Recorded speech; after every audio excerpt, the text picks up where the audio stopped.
Akkam ooltan hundi keessanuu gooftaa keenya galanni haa ga'u nagaan nu eegee guyyaadhaatiin kan nu ga'e warri fagootti waan kanallee ilaalaattan hundi keessanuu bakka jirtanitti eebbi waaqaa isiniif haa baay'atu.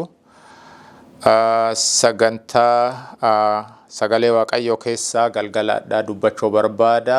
Isaa duu jalan qabneen duratti mataa keenya qaqqabannee waaqa haa kadhannu. Abbaa keenya galanni si haa ga'u nagaan nu eeddee hinnaa kanaan kan nu geette amma kunoo sagalee kan kee qabadhee dhiyaataara. Saba kan keetitti ati dhiyaadhu nu eebbisi nu waliin ta'e waan nu barbaachisaa ati nuuf kenni cubbuu balleessaa kenna nu dhiisi maqaa ulfaataa keetiin jedhi kana maraa nu dhaga'i ameen. Galgala kana isin waliin qoodamu ka barbaadeetiin hin jedhe ka irratti argameetiin hin jedhu kitaaba Luqaasii 2:1-20 Maatiyos 1:18-25 yeroon kun yeroo maalii akka ta'e hundi keenyaa hin beennaa yeroo addunyaan walii galatti ayyaana dhaloota Yesuus Kiristoos kabajjitu waan ta'eefi wama kana ilaalchiseetiin akka dubbadhu Waaqayyo sagalee naa kenneera. Waaqayyo sagalee kana hennaa naa kenneetiin hin jedhu armaan duratti irra deddeebinee laallee irra ta'uu danda'a waa'ee dhaloota Yesuus Kiristoos. Garuu sagaleen isaa hennaa maraa haarawaa waan qaabachuu nu barbaachisu waan fuutitti nu qaabachisuu fi adhallee irra deebineetiin waan kan akka laalluu fi isin affeera. Akkana jedha sagaleen Luqaasii 2:11 irratti akkana jedha. Ergamaan sun garuu hin sodaatinaa. Oduu gammachiisaa ummata hundaaf gammachuu guddaa agarsiisu isiniif fida. Hadha mandara Daawit keessatti fayyisaan isiniif dhalateera. Inni misiricha gooftaadha jedha. Lallaba kana kalallabaa yookiin dubbii kana qabatee ka dhiyaataaru eenyu ergamaa Waaqayyooti. Eenyutti dhufeetiin hin jedhe. Tiksootatti dhufeetiin hin jedhe. Innaan sunillee maalinni halkani warri tikseen kunniin hoolota tissanii hoolota ofii eeggatanii halkani.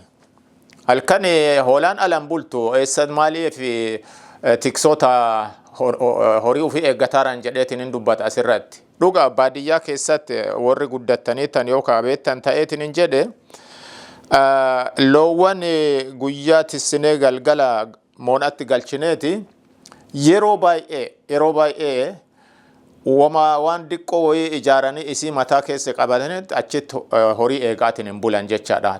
Tikseen kunniin wama akkasii waan godhaaran natti fakkaata. Innaa isaan achi bakkee jiran sanitti uduma isaan hoolaa ofii yookiin horii ofii eeggatanii ergamaan Waaqayyoo itti dhufe. Hennaa kana isaan hin sodaatanii jedha. Hennaa kana hin sodaatanii. Yinnaa isaan sodaataniitiin hin jedhani anini jedha asirratti akkuma argitan ergamaan sun garuu hin sodaatina. Oduu gammachiisaa ummata hundaaf isin qofaaf oduu hin taane ummata hundaaf ka ta'u qabadhee dhiyaadheeraa jedheetiin hin dubbata. Ayyaana kana gammachuu gaafas jalqabaa tiksoonni arganii addunyaan kun guutuun adda kabajjeetiin hin jedhu duraa tiksoota muraasa santu arge jechaadha. Waa'ee dhufii Kiristoosii, waa'ee dhaloota Kiristoosii. Dhugaa Kiristoos guyyaa kam akka dhalate eenyullee ka beeku hin jiruyyuu. Garuu ayyaana dhaloota Kiristoosii jedhameetiin yeroo baay'ee namoonni ji'a kanan kabajjan. Addunyaan waan guddaan kabajjiti. Ayyaanni kun ennaa kabajameetiin hin jedhu biyya adda addaa keessatti haala adda addaatiin kabajameetiin hin jedha. Fakkeenyaa fi laalaatiin turee bakkee ho'iitti biyya Alaaskaatitti waggaa gara waggaatitti kabajjan jechuudha. Walirraan kutan jechaadha. Hin kabajjan. Biyya Filiippiinsi jiraadheera anini. Biyya Filiippiinsi qophee gannaa yookiin Kirismaasii ka jala qabani ji'a muddee yookiin maskaramii irraa jala qaban. Ji'a meeqa jechaadha. Ji'a salgaffaa akka lakkoofsa faranjiitiin muddeen yookiin maskaramiin ji'a salgaffaa irraa jalqaban haga ji'a 12 dhufan jechaadha.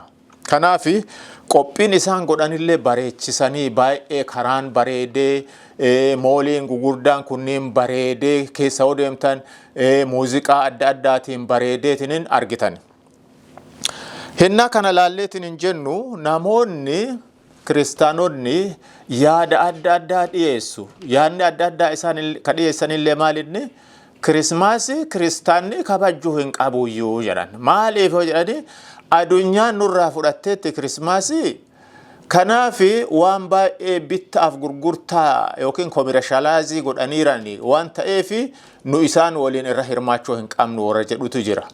Gareen ammoo keessumaa darbeetiin ayyaanummaan kunu ayyaana warra amantii hin qabneetiif malee nuuf hin ta'u warra jedhantu jira.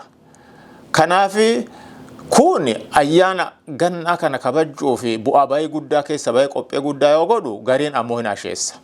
Ani karaa kiyyaani ka jedheetiin hin jedhu akka itti dhagame namni haa kabajju. Garuu eega maqaa Yesuus Kiristoos dhayaniitiin inni kabajjaa jiraatani warri bitee gurgurullee bittaaf gurgurtaa ofii irrattillee yoo hirmaate maqaa sababbiin isaa maalinni dhaloota Kiristoosii waan ta'eef.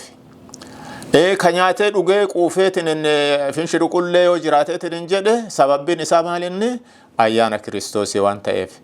Kiristaanonnillee innaa kana waan isaa wanti yaadaniif muka Kirismaasii qopheessanii ibsoo adda addaa qopheessanii bareechisanii yoo jedhan waggaa keessa harka tokko kanaa yaadachuun waan guddaa an kanaafi namni martinuu akka itti dhagame haa kabajjatu ka jedhu irraa ka dhaabadheetiin hin jedhu. Waaqayyo ammoo hennaa kan akka kiristaanaatiin nu'u keessattuu xiinxallinee kalaaluu dura jiru Kiristoos adunyaa kana ka dhufe eennuuf gammachuu qabatee ka dhufe nuuf warra cubbamootaaf. Adunyaa kana keessatti ammoo cubbuu keessaa nu qulqulleessee ifa nuu ta'uuf waan dhufeefi Kiristoos adunyaa keessatti hennaa kabajameetiin hin jedhu kiristaanota keessatti ammoo irra deebi'ee onnee keenya irratti dhalachuu qaba. Onnee keenya irratti yoo dhalateetiin hin jedhe maalinni inni waa hundaan nutti agarsiisa jechaadha. Kanaafi adunyaa kana keessatti namni hundinuu hennaa kana ka amanellee kan amanellee yeroo baay'ee waan kana irratti ciminnaan irratti hirmaachuu yaalaniitiin hin jedhani. Kanaafi maqaan Yesuus Kiristoosii kan namni hundinuu itti amaneetiin hin jedhu yookiin kiristaanonni itti amananiitiin ittiin jiraataniitiin hin jedhani waan isaa inni guddaa waan nu godheef waan guddaa inni nu godhe kana keessatti hennaa kana keessattuu carraa kanatti fayyadamne waa'ee isaa calaqqisiisuu qabna. Maqaan isaa baay'ee kana keessa deddeebinee laalleetiin hin jennu hundi isaatu nama dinqisiisa. Maqaa baay'ee qaba Yesuus Kiristoos fayyisaan kenna. Kanaaf maqaan isaa ka duraa kitaaba ergaa raajicha Isaayaas 9:6 irratti olaalleetiin hin jennu maqaan isaa ajaa'ibaa jedha. Maqaan isaa ajaa'iba wonderful Ingiliffaan ka jedhu. Mucaan nuuf dhalate ilmi nuuf kennameera. Bulchiinsi garba isaa irraa in taa'a. Maqaan isaa ajaa'ibaan jedhamaa jedha. Ajaa'iba jecha afaan kennaatiin yoo ilaallu ajaa'iba yoo jenneetiin hin jennu wama jennu dhabne ajaa'iba kun waan horoma argine hin beekne kun waan ajaa'iba jedhamaa miti. Akkaataan Yesuus Kiristoos dubartii qunnamtii dhiiraa waliin hiduu hin goone inni dhalate sun ajaa'iba. Waan ajaa'ibaati. Dhaloonni isaa waan ajaa'ibaati. Kanaaf maqaan isaa ajaa'ibaa jedheetiin dubbata. Itti deebi'eetiin ammoo kitaabuma san irratti lakkoofsuma san irratti deebi'ee gadi darbinee yoo ilaalleetiin hin jennu maqaan isaallee deebi'eetiin gorsa isaa bilisaan ka kennu yookiin ammoo inni gorsaa Yesuus Kiristoos gorsaa. Yeroo addaa namoonni baay'een gorsaa qaban barattoonni gorsa kaansilerii qaban school counselor jedhan barattoota warra kaanselii godhutu qaba high school haa ta'u university haa ta'u eessatti illee family counselor jedhaniitu jira warri siyaasaa kunniin illee warri aangoo irra taa'eetiin hin jedhu warra isaan gorsu qaba Yesuus Kiristoos namoonni kunniin hundinuu ka gorsaa qaban kunniin hin kaffalaniif school counselor hin kaffalan gorsaa mana barnootaati hin kaffalan gorsaa warra siyaasaa kanneen hin kaffalan gorsaa maatii gorsullee hin kaffalan Yesuus Kiristoos ammoo gorsaa guddaa kaffalti malee gorsa ofii nuu kenna maqaan isaa ka ulfaate haa ta'u kaffalti malee waan kaffalluuf itti dhaquu qofa inni gorsaa kunna guddaa gorsaa counselor gorsaa guddaa kenna jechaadha maqaan isaas waaqa jabaa jedhama waaqa jabaa Yesuus Kiristoos waaqa jabaa gorsaa kenna ajaa'iba kana haa yaadannu hennaa adunyaani dhaloota isaa hennaa kanatti kabajjiteetiin hin jettu kanneen yaadachuu qabna arfaffaa deebinee ilaalleetiin yoo jennu abbaa barabara baruma baraan ka jiraateetiin hin jedhu dhaloota hagamtu darbeera inni haga ammaa hin jira warra darbeefillee abbaa ture ka amma jiruufillee abbaa boruufillee abbaa haga dhuma adunyaa kanaatiif abbaa nama maraatinni maqaan isaa ka ulfaate haa ta'u abbaa nama maraa abbaa barabara the everlasting father jedheetiin hin dubbateetiin hin jedha kattaaneetiin hin jedhu maqaan isaa ammallee ilaalleetiin yoo jennu Amira Nagenya, the Prince of Peace, Amira Nagenya. Adda nageen dhabeet ilmi namaa wal fixaa bakkee hundatti wal jeeqaatiin hin jira. Oduu Yesuus edduu namaatitti argamee onnee nama hundaa tooyate adunyaan kun nagaya guutuu argatte jechaadha. Warri isa hordofan hundinuu maqaa isaa ka qabatan hundinuu kan eebbifaman maaliif nagaa buusuu qabani warri nagaa buusan isaan ka eebbifamanii jedhee dubbata sagaleen isaa maaliif abbaa nageenyaa san qabannee waan deemnuuf kanaaf inni amiira nageenyaati gara isaa dhufuu qabna isaan jiraachuu qabna isa hordofuu qabna hennaa kana kiristaanonni dhaloota isaa hennaa kabajjineetiin hin jennu waa'ee nagayaa haa yaannu waa'ee ollaa kennaa haa yaannu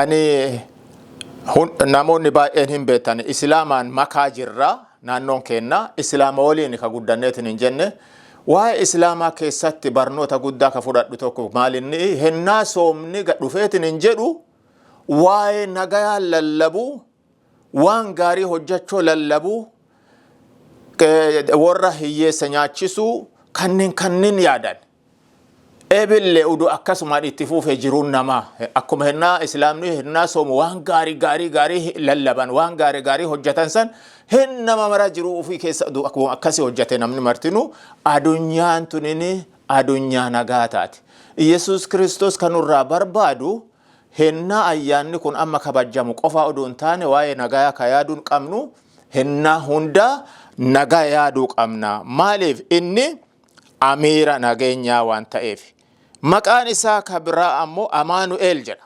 Amaanu'eel jechuun waaqayyo nu wajjin jira jechaadha waaqayyo nu wajjin jira hennaa mara abbaa barabaraati nu wajjin jira hennaa rakkoolee nu wajjin jira hennaa gammachuulee nu wajjin jira hennaa hiyyummaallee nu wajjin jira hennaa dureeyyii taanellee nu wajjin jira bu'aa baay'ee kenna hundattuu nu waliin jira maqaan isaa ka ulfaate haa ta'u hennaa ayyaana isaa amma kabajjinu kana qofaa miti ayyaanni kunillee hennaa darbe inni nu wajjin jira nutu yaadeetiniin hennaa kana kabajjina jedhee yaadada malee inni hennaa maraa akkuma nu wajjin jiraateen ganama galgala nu hordofaa nu gargaaraa nu ceesisa jechaadha torbaffaani maqaan isaa Fayyisaa Kiristoos Gooftaa Fayyisaa Yesuus Kiristoos Fayyisaa hundi kennaa dhibee qabna dhibeen kunillee dhibee maaliiti yoo jettan dhibee cubbuuti namni dhibee cubbuutiin hin tuqamne hin jiru. Hundi keenya dhibee cubbuu qabna. Maaliif macaafni qulqulluun ka jedhu namni hundinuu dogoggora hojjateera. Kanaafi ulfinna Waaqayyoo jalaa dhidhateera. Hundi namaatu Daawit illee akkuma jedhu anini cubbuudhaani haati tiyyaa garaa keessatti na ulfoofte na qabatte. Anin cubbuuni kan jalqabame jedhee dubbata. Ka garaa keessa jalqabe haga adunyaa kana dhufnu haga adunyaa kana keessa deebineetiin jennu cubbuu keessa jirra jechaadha. Kanaaf ammoo eenyunni dhibee kana irraa kan fayyiseetiin jedhu inni fayyisaa kenna waan ta'eef Yesuus Kiristoos fayyisaa Kiristoos gooftaa fayyisaa Kiristoos gooftaa. Maqaa isaa eenyu jettee waamtaa jedheetiin itti dubbate maleekichi hennaa Yoosefii fi Maariyaamitti dhufeetiin jedhe Amaanu'eel jettee waamtaa jedhe. Amaanu'eel jedhe Yesuus jetteetiin waamta. Yesuus jettee hennaa waamteetiin maqaan isaa Yesuus jedhamee waamama. Yesuus jechuun fayyisaa kenna jechuudha. Akkuma kun irratti dabaleetiin kaan irkiseetiin maqaa isaa ibsaa deemu Yesuus ka jedhamullee maqaan isaa Amaanu'eel Yesuus. Salgaffaa maqaa isaa yoo laalleetiin jennu hoolaa Waaqayyoo. Hoolaa Waaqayyoo. Barnoota sanbataa kenna irratti waa'ee Yesuus Kiristoos adunyaa kana irratti hojjetaatiin ture kitaaba wangeela Yohaannis irratti qo'ataarraa baay'inaan. Jecha kana ka argineetiin jennu wangeelli Yohaannis tokko 29 irra dhandhee olaalleetiin jennu Yesuus Kiristoos ilaaleetiin Yohaannis maal jedhe kunoo hoolaa Waaqayyoo cubbuu adunyaa kana kaballeessu jedhe. Innaho የእግዚአብሔር በግ የዓለምን ኃጢአት የሚያስወግድ jedheetiin dubbate. Kanaaf hoolaa Waaqayyoo jedha. Hoolaa jechuun Yesuus Kiristoos mootii ta'ee deebee hoolaa attamitti ta'uu danda'a? Hoolaa jechuun gara laafeeyyii cadhiftuu kataateetiin jette hoolaan busaa hundumaa keessaayyuu yookiin horii hundumaa keessaayyuu Yesuus Kiristoos akkuma hoolaa san cadhise hennaa isa gorra'anillee cadhiseetiin akka jedhe laalleetiin jenna. Kunnaffaa ammoo ifa adunyaa kana the light of the world ifa adunyaa kana dukkana cubbuun nutti haguuggachiisee ture san kanurraa saaqee akka arginu nu godhe if akka arginu kana godhe Yesuus Kiristoos the light of the world jedhee dubbata. The good shepherd kudha tokkoffaan tiksee gaarii Waaqayyo tiksee kooti wanti sodaadhu tokkollee hin jiru jedha Daawit. Waaqayyo tiksee kenna inni tiksee gaarii an tiksee horii tureera hin beeka. Tikseen gaarii maal attama akka ta'eetiin jedhe naagala. Generation amma jiru keessattuu ka biyya Ameerikaa keessatti dhalateetiin jedhe kana waa'ee tiksee yoo itti himan maal beekan? Tiksee jechuun oduu dhagaan malee wanti beekan hin jiru. Naaf ammoo hin mul'ata. Namoota akka kiyya tiksee turtan hin mul'ata. Tikseen gaariin maal godha? Hoolota yookiin horii tisusan quubsuu qabaa, busaa irraa eeguu qabaa, yeroodhaan gara qe'ee galchuu qaba. Yesuus Kiristoos akkasitti nutisa jechaadha. Inni tiksee gaariidha. Kudha lammaffaan inni kadhumaa Yesuus Kiristoos alfaaf omeegaa. Alfaaf omeegaa. Kitaaba Yohaannis mul'ata Yohaannis akkana jedha. Ani alfaa fi omeegaa jalqabaa fi dhuma isa jalqabaa fi isa dhumaadha jedhee dubbateetiin jedha. Alfaa omeegaa Yesuus Kiristoos. Kanaafi adunyaan kun ka jalqabameen isaan adunyaan kun ka xumuramuun illee isaan adunyaan kun ka to'atamuun illee isaan. Kanaafi ayyaana kana hin kabajineetiin jennu Yesuusii kana haa qabannu. Namoonni sababa adda addaatiin kabajuu danda'anii nu ammoo ka kabajinu Yesuus Kiristoos inni waan ajaa'iba ta'eef inni waan gorsaa ta'eef inni waaqa jabaa waan ta'eef inni abbaa barabaraa waan ta'eef inni amiira nageenyaa waan ta'eef inni Amaanu'eel Waaqayyo nu waliin waan ta'eef, inni fayyisaa Kiristoos gooftaa waan ta'eef, inni Yesuus waan ta'eef, inni hoolaa Waaqayyo waan ta'eef, inni ifa adunyaa kanaa waan ta'eef, inni tiksee gaarii waan ta'eef, inni alfaaf omeegaa waan ta'eef maqaan isaa ka ulfaatee haa ta'u. Waaqayyo ka dhageenye kana hunduma keenyaaf nu haa eebbisu.